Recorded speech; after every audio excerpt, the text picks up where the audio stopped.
Hey guys, Dr. Mark Johnson here, and this is your great age from 1900 to 2000. We have covered the history of evangelism, and we looked at from the very beginning at an early stage, the age of the apostolic age from 1 to 100. Then we transitioned into the age of the church fathers, which is from 100 to 500, slid over to the Middle Ages or the medieval ages from 500 to 1500. Then we shifted to the Reformation age from 1500 to 1650.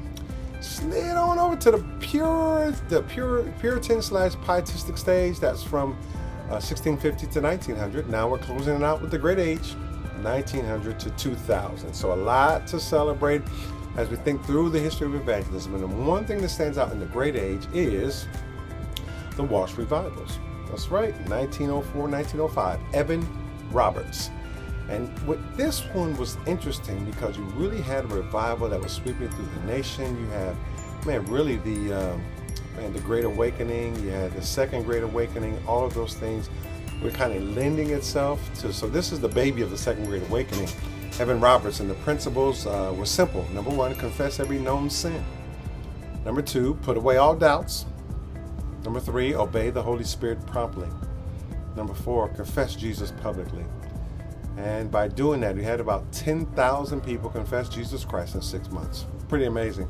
When you think about a revival movement, and this Welsh revival movement really began to make a big difference in the lives of individuals along the way. Billy Sunday is another name you need to know, professional baseball player from 1862 to 1935. He was a gentleman who accepted Christ at a street service and was discipled at the YMCA. The YMCA, Young Men's Christian Association, the YMCA, had a huge part to play in people's exercise life, spiritual life, discipline, all those kind of things.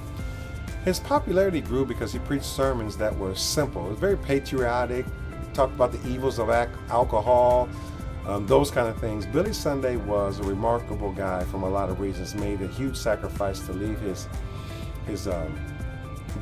professional baseball salary to really give his life to Jesus Christ and to share the gospel.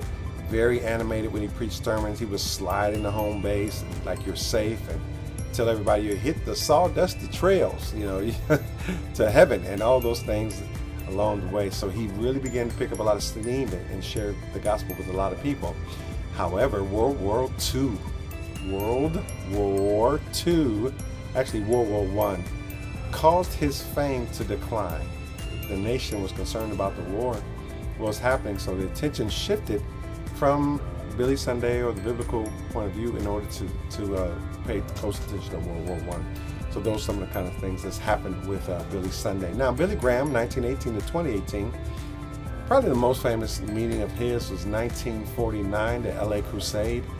A lot of great things happened under his watch. Billy Graham did a lot to make connections with people like Dr. Martin Luther King, and even some individuals. When you start looking at how he ministered, he shared the gospel to every person he could. He wasn't going to be pigeonholed into one group or another.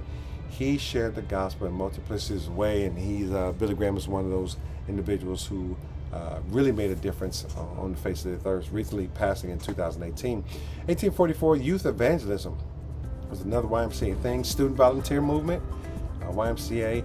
It's the university, the seminary, there was just devising an opportunity to enlist 21,000 students to serve as missionaries. And this really began to take off. You had individual students and people who were connected in, but weak leadership. And then the Great Depression of the 20s made a huge difference along the way and caused some sacrifices to take place. Bill Bright comes onto the scene with the Campus Crusade for Christ. He had a 4-phase approach to evangelism. It was simple: penetration.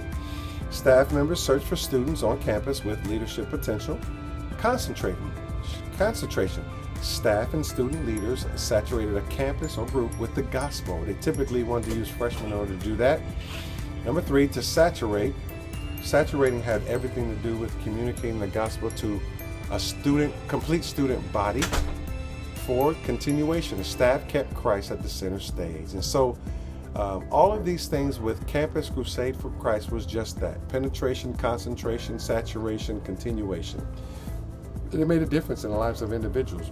Youth for Christ was a focus on high school rallies and how you engage high school students. So you had Campus Crusades for Christ, college, Youth for Christ, that's high school. So all of these methods were being used in order to take things to the next level.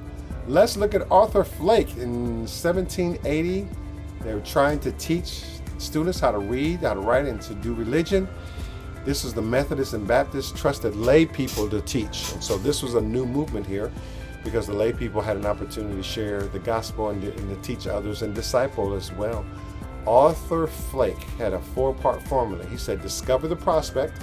Number 2, expand the organization. Number 3, train the workers.